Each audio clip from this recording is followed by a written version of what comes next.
de toi, Père.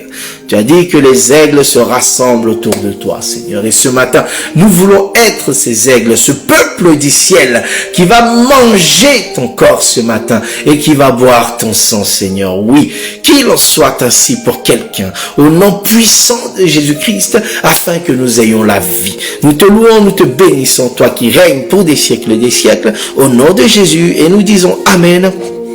Amen, amen. Encore une fois, bonjour et shalom.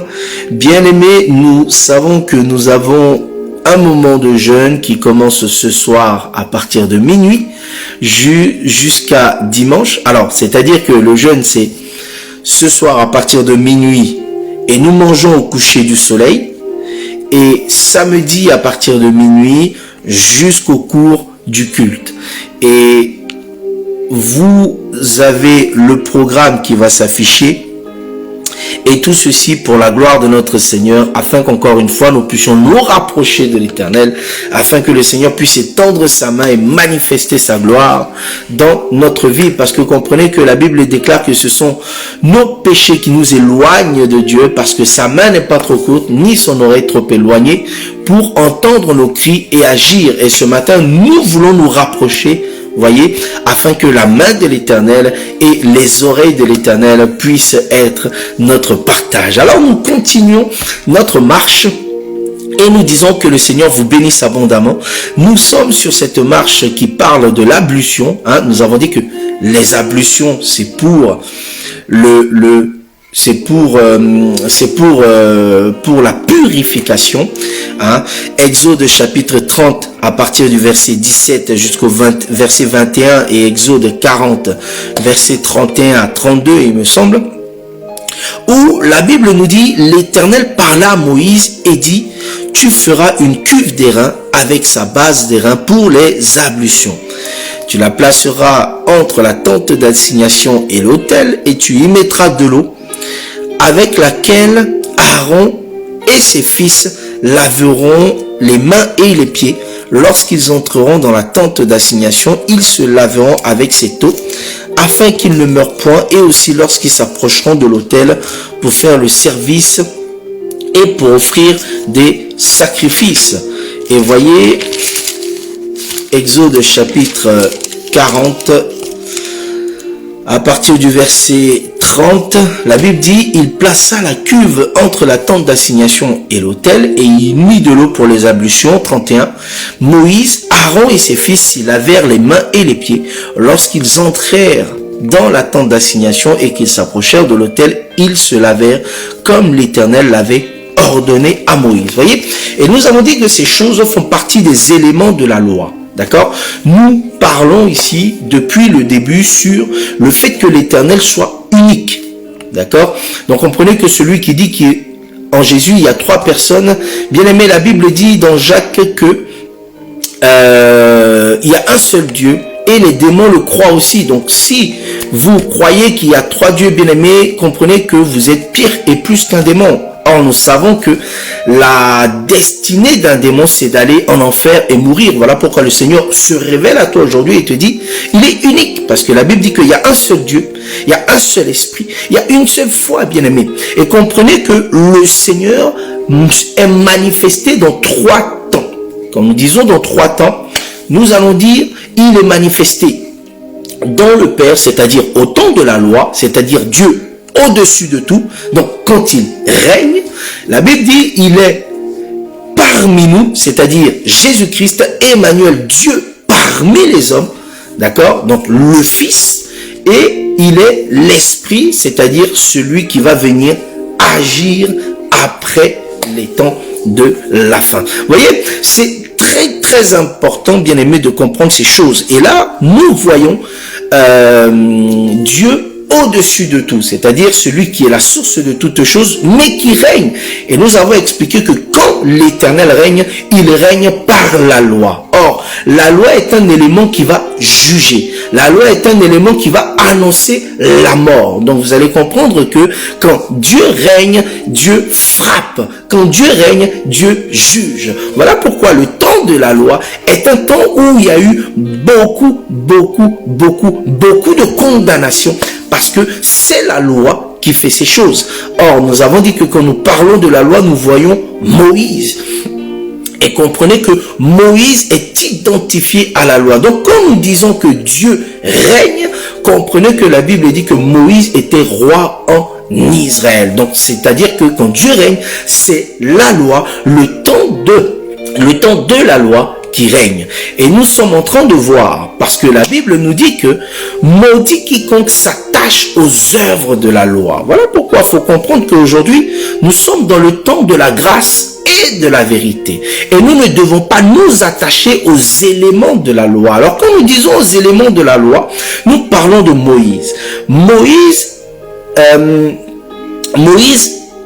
qui est la loi et Aaron qui est le sacrificateur. D'accord? Moïse est un lévite. Et quand nous parlons des éléments de la loi, nous parlons des éléments qui font référence à la sacrificature, c'est-à-dire tout ce qui était pratiqué dans le temple, à savoir les dîmes qu'on devait ramener au temple, à savoir les sacrifices de l'animal qui devait être fait, à savoir le jour de sabbat où tout le monde devait aller au temple, à savoir les ablutions qui concernaient tous ceux qui étaient chargés de travailler dans le temple, c'est-à-dire le souverain sacrificateur, à savoir l'encens, c'est-à-dire le parfum que l'on mettait dans le temple, à savoir aussi les habits que portait le sacrificateur. Donc toutes ces choses, bien aimés, nous ne devons pas nous attacher à ces choses. Or, dans Actes, la Bible dit que jusqu'à aujourd'hui, on prêche Moïse. Et vous allez comprendre que bon nombre de personnes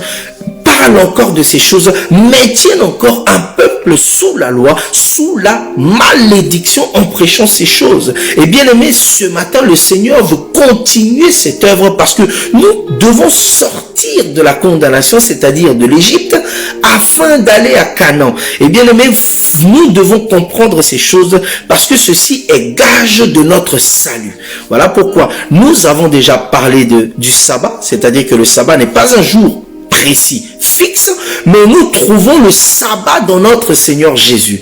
La Bible dit que le sabbat est un jour de repos. Or, nous avons dit que Jésus vient et il dit, venez à moi, vous tous qui êtes fatigués et chargés, et je vous donnerai du repos. Donc, comprenez que il n'y a plus pour toi, bien-aimé, un jour précis où tu dois, ce jour-là, tout arrêter et louer que Dieu et tous les autres jours faire ce que tu veux. Non. Bien-aimé, comprenez que quand nous sommes dans la marche vers Canaan, le jour où nous devons louer et adorer Dieu est un jour continuel. C'est-à-dire que c'est tous les jours que nous devons nous préserver devant le Seigneur. Or, comprenez que pour rentrer dans la présence du Seigneur, nous devons être purifiés. Voilà pourquoi nous voyons les éléments de l'ablution qui nous permettent d'être purifiés. Et comprenez que celui qui s'approche de Dieu, bien-aimé, il doit être purifié. C'est-à-dire, comme nous avons vu, il doit se laver les mains et il doit se laver les pieds. Et nous avons vu la fois dernière que les mains, quand on parle des mains, la Bible nous enseigne que les mains, c'est notre âme. C'est-à-dire que nous devons avoir l'âme lavée et purifiée parce qu'il a été souillé par rapport au péché de Adam. Vous voyez?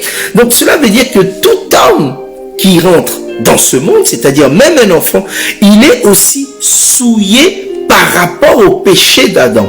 Et nous devons comprendre que nous devons aller vers le Seigneur afin d'être purifiés, parce que notre Seigneur est cette véritable cuve d'airain avec la base en airain. C'est dans un autre groupe que nous avons expliqué plus en détail ce que c'était cette cuve d'airain et la base, parce que comprenez que la base aussi est importante et l'eau qui est à l'intérieur. Donc toutes ces choses concerne notre Seigneur Jésus-Christ qui nous purifie par rapport à l'enseignement, c'est-à-dire l'eau qui est en lui, ce qui va sortir de sa vie, bien-aimé. Et pour ce fait, nous avons expliqué qu'il faut faire très attention à ce que nous entendons, nous écoutons, parce que tout ce qui est autour de nous, bien-aimés, nous enseigne. Et nous comprenons et nous avons dit qu'il y a des enseignements qui nous rendent abominables devant Dieu. Parce que ces enseignements mettent en évidence tout ce qui est de nature charnelle, tout ce qui est de nature passionnelle, charnelle. Et la Bible dit que ce qui est de la chair est est inconforme par rapport à ce qui est de l'esprit. C'est-à-dire que la chair n'a point d'union avec l'esprit. Tout ce qui est de la chair est éloigné de l'esprit. Et nous devons comprendre que nous devons marcher selon l'esprit. C'est pour ça que la Bible dit que notre Dieu est esprit. Donc celui qui s'approche de moi, qu'il s'approche et qu'il m'adore en esprit et en vérité. Et nous devons comprendre que la première chose que le Seigneur veut de nous, c'est notre cœur, c'est notre âme, c'est-à-dire ce qui définit notre personne. Voilà pourquoi vous allez comprendre que nous devons marcher avec la main du Seigneur, c'est-à-dire avec la parole de Dieu, avec l'esprit de Dieu, parce qu'on peut définir aussi la main de notre Seigneur comme l'esprit. La Bible dit que Jésus se trouve autour des apôtres, des apôtres et puis aussi des pharisiens, et il va dire, et on accuse Jésus de pouvoir chasser les démons par Belzébul. Et il dit, si je chasse par la main de Dieu, c'est que le royaume des cieux est parmi vous. Et Matthieu nous dit qu'en réalité, Jésus a dit que si je chasse par l'esprit de Dieu, c'est que le royaume des cieux est parmi vous. Voilà pourquoi on peut définir aussi la main comme l'esprit de Dieu. Et on peut définir la main comme l'âme. Pourquoi? Parce que quand l'esprit de Dieu vient dans l'homme, il s'assoit dans l'âme. Nous avons pour rappel défini que l'homme est composé de l'esprit, l'âme et le corps. L'esprit, c'est l'intelligence, la sagesse, c'est-à-dire la compréhension de la parole de Dieu. D'accord? C'est l'écoute, l'entente, la compréhension de la parole de Dieu. Et l'âme, lui, va garder ce qu'on a compris et il va la mettre en œuvre. Et la chair, c'est l'élément faible, c'est celui qui est soumis à l'autorité de Satan. Vous voyez?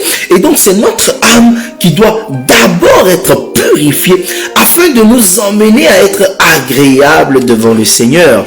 Et là, nous allons marcher maintenant en parlant des pieds, bien-aimés. Comprenez que nous devons laver les mains et laver les pieds. S'attacher aux œuvres de la loi, c'est tout simplement prendre de l'eau, comme c'est déclaré dans les Écritures, et se laver les mains physiquement et se laver les pieds physiquement. Comprenez que ces choses-là, c'est une abomination devant Dieu. Ces choses-là ne peuvent jamais te rendre agréable et pur devant le Seigneur. Pourquoi? Parce que maintenant, toutes choses sont devenues spirituelles. Voyez? Et la chair a tendance à aller vers la mort. Voyez? Donc, nous devons aujourd'hui marcher en grandissant en esprit. Voilà pourquoi le Seigneur ce matin nous interpelle sur le fait que nous devons avoir cette âme pure, lavée devant le Seigneur. Maintenant, c'est quoi les pieds? Quand la Bible parle des pieds, c'est quoi les pieds dans ce contexte-ci? Allons dans Ecclésiaste chapitre 5. Ecclésiaste chapitre 5 au verset 1. Nous disons que le Seigneur vous bénisse. Il vous bénisse abondamment. Ecclésiaste chapitre 5 au verset 1. Le sage Ecclésiaste. Ecclésiaste chapitre 5 au verset 1. La Bible dit, ne te presse pas, d'accord, d'ouvrir la bouche et que ton cœur ne se hâte pas d'exprimer une parole devant Dieu, car Dieu est au ciel et toi sur la terre, et que tes paroles soient donc peu nombreuses. Car si les songes naissent par la multitude, alors attendez, voilà, pour certains, dans certaines versions, c'est 4, verset 17, d'accord? Dans d'autres versions, c'est Ecclésiaste 5, verset 1, et dans certaines versions, c'est Ecclésiaste 4, verset 17. La Bible dit, prends garde à ton pied. D'accord? Ici, nous parlons du pied. Il dit, lorsque tu entres dans la maison de Dieu, approche-toi pour écouter, plutôt que pour offrir des sacrifices des insensés, car ils ne savent pas ce qu'ils font. Ici, la Bible Ecclésiaste nous dit, d'accord, je crois que ma version c'est Louis II, et quand c'est Louis II, donc Ecclésiaste chapitre 4 verset 17 dans Louis II, la Bible dit que prends garde à ton pied. D'accord? Quand quand tu entres dans la présence de Dieu. Comprenez que la cuve d'airain était entre le temple, d'accord, et l'autel où on fait les sacrifices. Et pour entrer dans le temple, c'est-à-dire dans la présence de Dieu, on devait se laver les mains et les pieds. D'accord? C'est ce que nous avons lu dans Exode 30. Ecclésiaste reprend ces choses et il nous dit, prends garde à ton pied quand tu rentres dans la présence de Dieu. Il dit, lorsque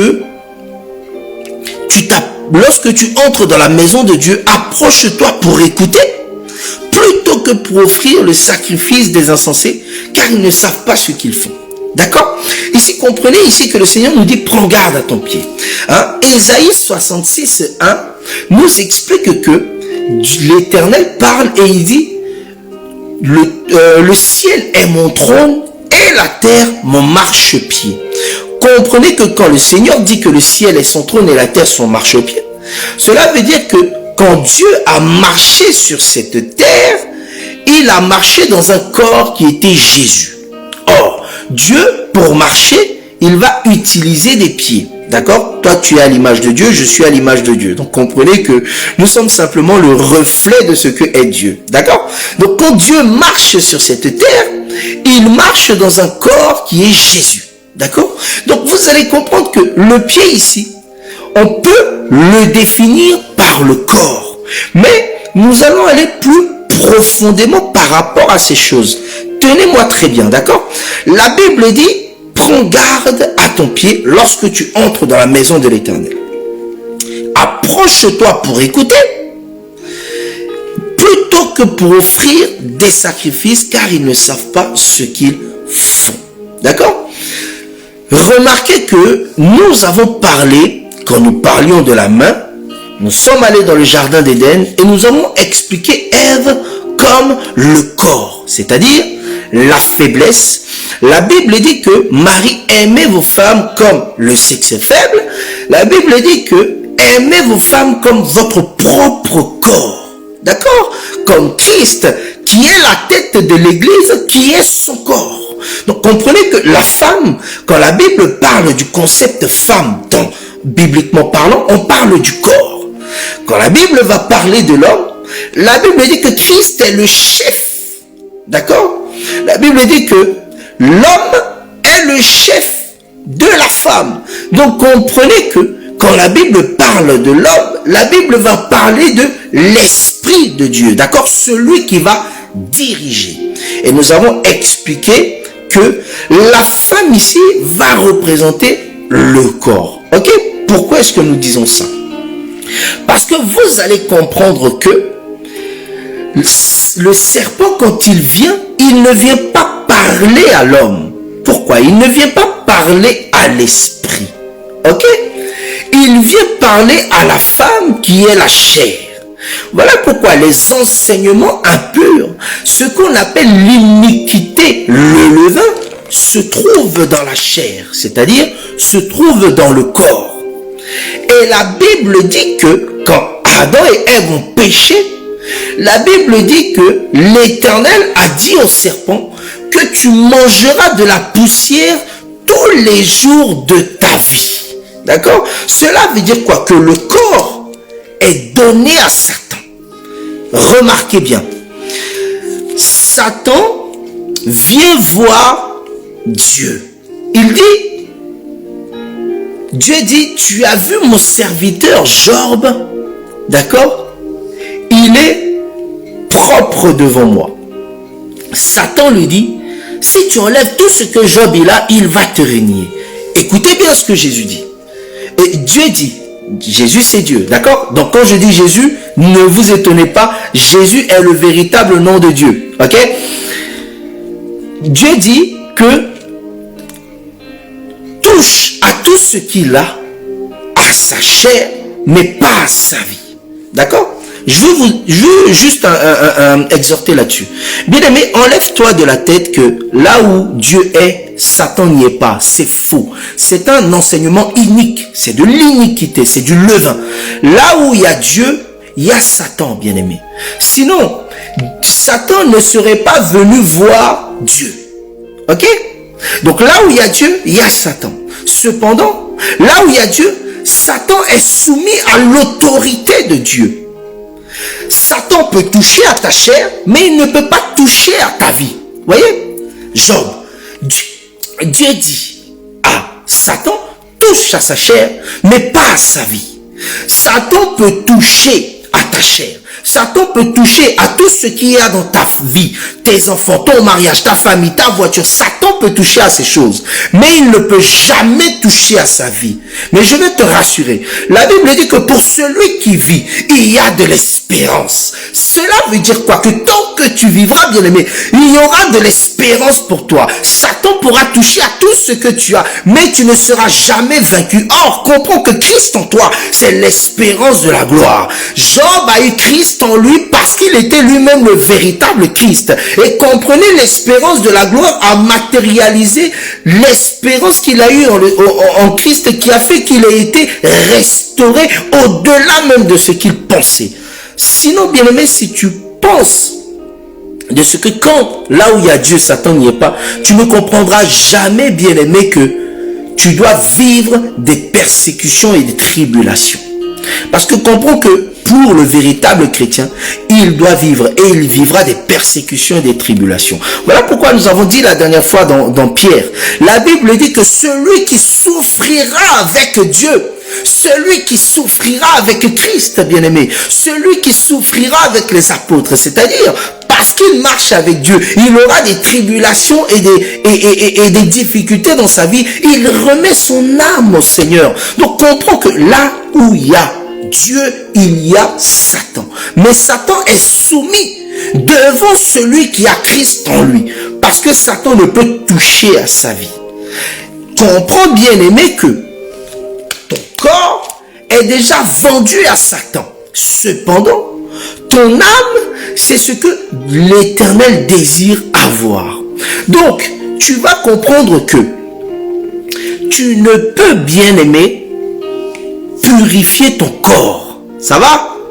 Pourquoi? Parce que ton corps est vendu à Satan. Voilà pourquoi vous allez comprendre que quand les pharisiens viennent devant le Seigneur, ou disons que quand le Seigneur va chez un pharisien pour manger, le pharisien dit, tu ne t'es pas lavé les mains. Il dit, hypocrite que vous êtes, vous nettoyez l'extérieur alors que votre intérieur est pourri. Comprenez? C'est-à-dire que l'extérieur, tu ne peux le nettoyer, même ce que tu fais, bien-aimé. Cependant, tu vas comprendre que si ton âme est nettoyée, l'extérieur sera aussi nettoyé par ricochet. D'accord? Mais qu'est-ce que le Seigneur veut nous dire quand il parle des pieds? Si ici, dans ce contexte-ci, les pieds ne sont pas le corps, qu'est-ce qu'il veut nous dire? Va dans Psaume chapitre 1. Psaume chapitre 1. Psaume chapitre 1. Psaume chapitre 1. Nous essayons de prendre du temps pour expliquer ces choses parce que c'est très important de comprendre ces choses. Parce que souvent, vous savez, nous sommes ballottés par plusieurs choses. Et comprends, bien-aimé, que vous allez comprendre que la Bible dit que Job était celui qui était propre, droit devant le Seigneur. Job est l'image de l'Éternel, Jésus-Christ. Parce que le seul qui était digne de rentrer dans la présence de Dieu, le seul qui était propre devant Dieu, c'était Jésus. Pourquoi? Parce que la Bible dit que tout homme a péché. Ça va? Or, nous avons dit la dernière fois que le corps de Jésus, c'est la parole, c'est les Écritures. Et le sang dans lequel il y a la vie, donc la vie de Jésus, c'est l'explication des Écritures. C'est pour ça que vous allez voir que beaucoup d'hommes, et même les démoniaques et les sataniques, peuvent utiliser les Écritures bibliques. Cependant, l'explication, ils ne l'ont pas. Parce que le Seigneur leur a empêché de toucher à la vie de la parole. Or, la vie de la parole est dans l'explication. Ça va? Donc, voilà pourquoi nous vous avons dit qu'il est important de chercher l'explication. Parce que c'est l'explication qui donne la vie. C'est le miel qui donne la vie, bien-aimé. Ça va? Donc, revenons. La Bible dit dans Psaume chapitre 1 au verset 1. Heureux l'homme qui ne marche pas selon le conseil des méchants, qui ne s'arrête pas sur la voie du pécheur et qui ne s'assied pas en compagnie des moqueurs, mais qui trouve son plaisir dans la loi de l'Éternel et qui la médite jour et nuit. Vous voyez, la Bible dit ici que heureux celui qui ne marche pas selon le conseil des méchants, qui ne s'arrête pas sur la voie du pécheur et qui ne s'assied pas en compagnie des moqueurs. Ici, vous voyez, comme l'Ecclésiaste nous a dit, quand il parle de la marche ici, vous allez comprendre que le Seigneur ici nous parle des œuvres. Ça va? Il dit, heureux l'homme qui ne marche pas selon le conseil des méchants. Or, le conseil des méchants t'emmène à ce que tu puisses agir. D'accord? C'est-à-dire manifester une œuvre. Qui ne s'arrête pas sur la voie de pécheur. Le péché est une œuvre. Il dit les œuvres de la chair, bien-aimé. Ça va? Donc quand la Bible parle de nettoyer les pieds, la Bible nous parle simplement que nos œuvres puissent refléter notre intérieur. Voilà pourquoi d'abord, il faut que tu te laves la main. D'abord, il faut que ton âme soit purifiée afin que tes œuvres suivent, bien-aimés. Comprenez que si le Seigneur parle en ces choses, c'est que c'est comme ça que les choses doivent se faire. Tes œuvres ne peuvent pas te purifier. Tu ne peux pas d'abord purifier tes œuvres. Pourquoi? Parce que tu vas nettoyer l'extérieur. Et si l'intérieur n'est pas lavé, bien-aimé, cela ne sert à rien. Tu sais pourquoi, bien-aimé? Parce que les œuvres ne sauvent pas. Et nous le disons. Nous allons le démontrer, bien-aimé. C'est pas parce que tu arrêtes de voler. C'est pas parce que tu arrêtes de mentir ou de pécher que tu seras sauvé. C'est faux et archi faux. C'est un enseignement qui t'emmène à la perdition, ça, bien-aimé. Tu sais pourquoi? Regarde. Allons dans Jean 16. Jean 16. Parce que, soyez cohérents, bien-aimé. Si nous ne devons plus marcher selon la loi, tu vas comprendre que le péché pour toi, ce n'est plus la transgression de la loi, vu que tu ne peux plus marcher selon la loi. Donc, dans la cohérence, tu vas comprendre aujourd'hui, c'est quoi le péché pour toi? Donc, nous avons dit Jean 16, chapitre 9. Jean chapitre 16, pardon. Jean chapitre 16 au verset 9. Jean chapitre 16 au verset 9. Écoutez ce que le Seigneur dit. Il dit, là il parle de l'Esprit, du Saint-Esprit, quand le Saint-Esprit sera venu, d'accord? C'est-à-dire quand l'Église sera manifestée, ok? Il dit, verset 8, hein, d'accord, on va prendre au verset 8. La Bible dit, et quand il sera venu, donc le Consolateur, il dit, il vous convaincra, il convaincra le monde en ce qui concerne le péché, la justice et le jugement. Verset 9, en ce qui concerne le péché, parce qu'il ne croit pas en moi. Ça va? On reprend. Verset 9. La Bible dit, Jésus dit, en ce qui concerne le péché, parce qu'il ne croit pas en moi. Cela veut dire quoi? Que, bien-aimé, tu es dans le péché si tu ne crois pas en Dieu. Même si tu as arrêté l'impudicité. Même si tu as arrêté le vol. D'accord? Si tu ne crois pas en Dieu, bien-aimé, tu es dans le péché. Si tu ne crois pas en Dieu, ta destination, bien-aimé, c'est l'enfer. C'est la colère de Dieu, bien-aimé. Voilà ce que le Seigneur dit.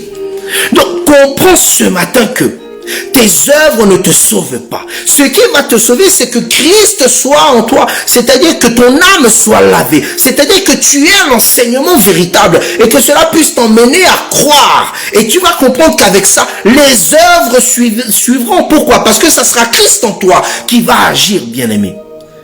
Que le Seigneur te bénisse abondamment. Voilà pourquoi le Seigneur, il dit quelque chose de très important.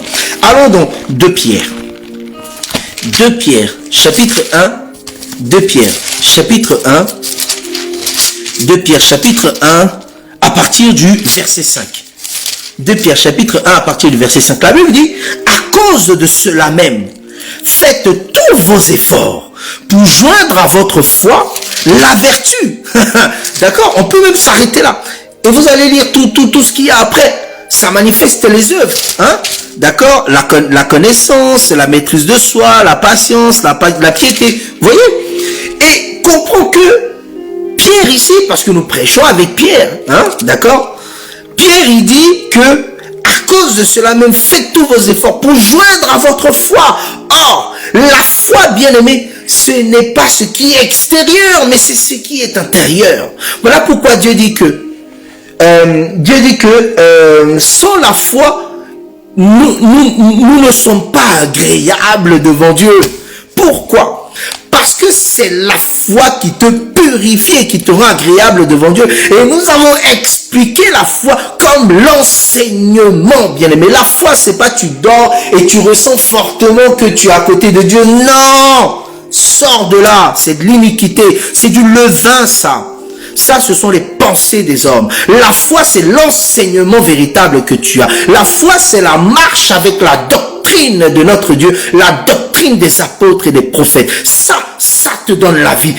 Ça te donne l'assurance. Ça te donne l'autorité. Ça te donne, bien-aimé, la force de pouvoir demeurer et de pouvoir résister au diable afin qu'il sorte et qu'il fuit loin de toi, bien-aimé. Que le Seigneur te bénisse abondamment, bien-aimé. Et ce matin, bien-aimé, tu dois sortir des chaînes. Tu dois sortir de ta pensée traditionnelle, humaine, bien-aimé, qui te maintient dans la mort, qui te maintient dans la chaîne. Ce matin, bien-aimé, nous allons à Canaan, bien-aimé.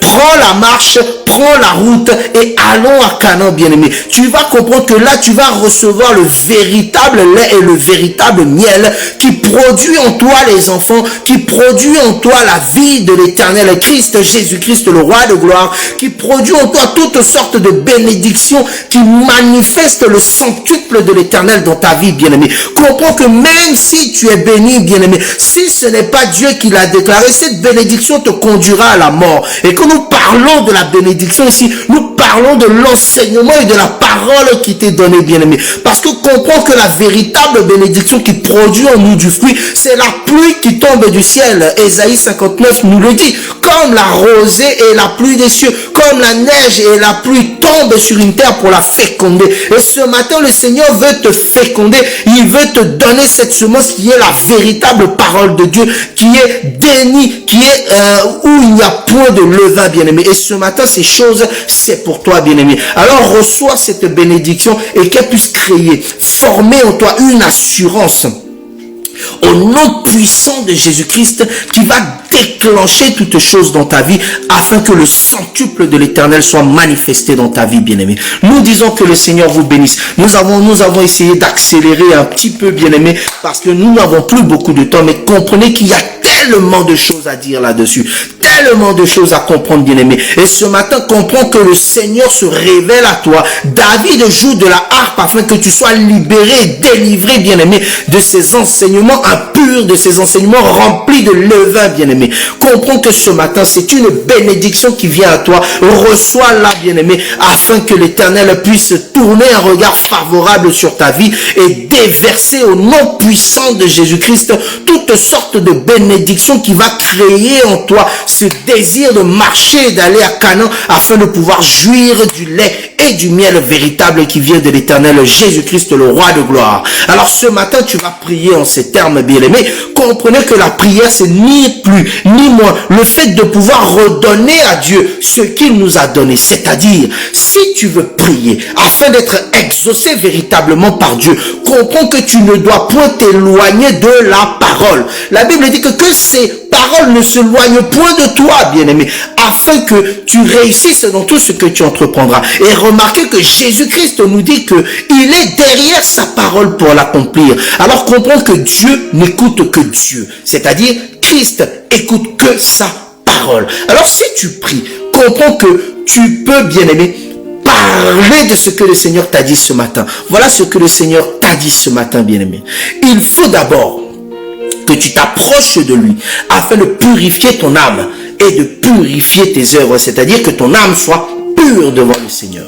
Et nous avons dit que c'est la parole et l'enseignement qui te purifie, bien-aimé. Et ce matin, tu vas simplement déclarer au Seigneur qu'il puisse venir à toi parce que tu as entendu sa parole et tu désires le suivre. La Bible dit que mes brebis entendent ma voix et elles me suivent. Et comprends que quand elles suivent le Seigneur, quand il y a un souci, bien-aimé, Christ lui-même va te chercher, bien-aimé. Comprends que si c'est Christ qui combat pour toi, bien-aimé, en tout et pour tout, tu auras la victoire. Alors demeure, bien-aimé, dans la confiance, demeure dans la conviction et l'espérance, parce que la Bible dit que pour celui qui vit, il y a de l'espérance. Bien-aimé, lève ta voix. Tu vas dire merci au Seigneur pour cette parole que tu as reçue ce matin. Tu vas glorifier et lever le nom de l'Éternel pour